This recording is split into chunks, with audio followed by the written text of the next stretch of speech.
ఈలోగా ఒకరోజు తను నన్ను కలవడానికి వచ్చింది. తన గురించి నేను ఇంతవరకు ఏమీ చెప్పలేదు. లూసీ, తనంటే నాకు ప్రాణం.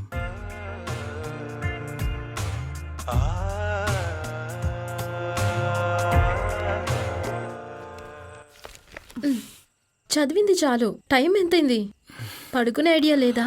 నువ్వు పడుకో, నేను వస్తాను.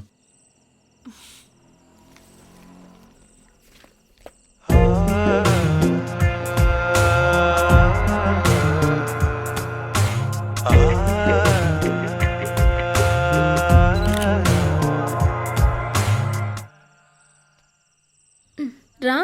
ఏయ్, నేను ఎంతో ఇంట్రెస్టింగ్గా చదువుతున్నాను కదా, డోంట్ డిస్టర్బ్ మీ. దానికి ఎందుకంత సీరియస్ అవుతావు? నేనేదో సరదాగా అంటే. నువ్వు వెళ్ళి హ్యాపీగా పడుకో.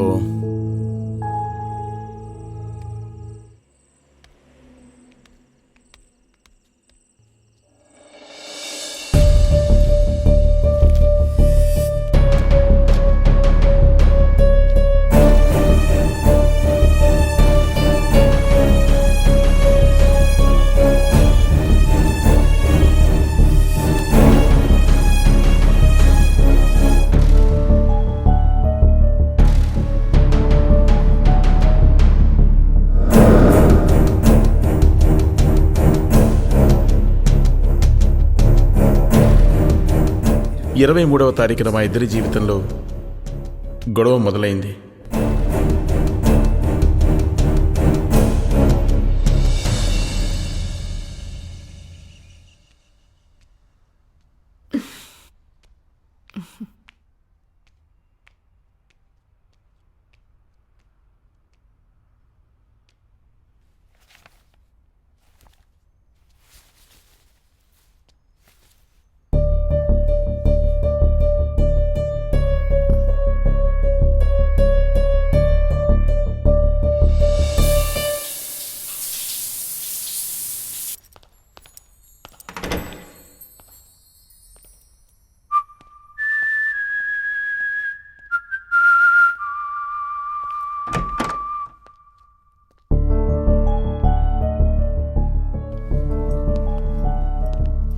ఏమైంది ఈరోజు తొందరగా వచ్చావు?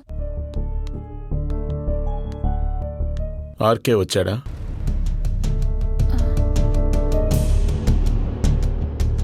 మా ఇద్దరి మధ్యనున్న బంధం కొద్ది కొద్దిగా దూరం అయిపోయింది.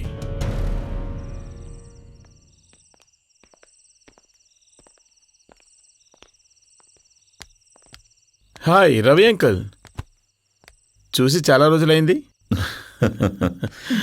ఇంతకీ నీ వర్క్ ఎలా సాగుతోంది? బాగానే సాగుతోంది. నేను టీ తీసుకొస్తా. Oh sure. ముందుగా నీకు కంగ్రాట్స్. ఎందుకు అంకుల్? ఎందుకేంటి, నీకు ప్రమోషన్ వచ్చిందిగా. Thank you. ఆంటీకి ఇప్పుడు ఎలా ఉంది? పర్వాలేదు. ఫ్రీగా ఉన్నప్పుడు ఒకసారి అటువైపు రా. రావాలని అనుకుంటున్నాను, కానీ టైం దొరకడం లేదు. ఊరికి రావడానికి నీకు టైం దొరకడం లేదా? ఇదేం బుక్? సౌమికి ఎవరు గిఫ్ట్ ఇచ్చారంట.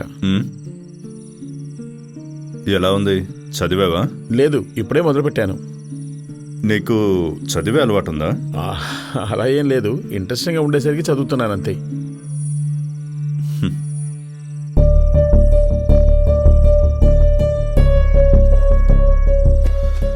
నీకు లీవ్ ఎప్పటి వరకు ఉంది? ఇంకో వారం రోజులుంది. నేను నీతో కొన్ని విషయాలు మాట్లాడాలి.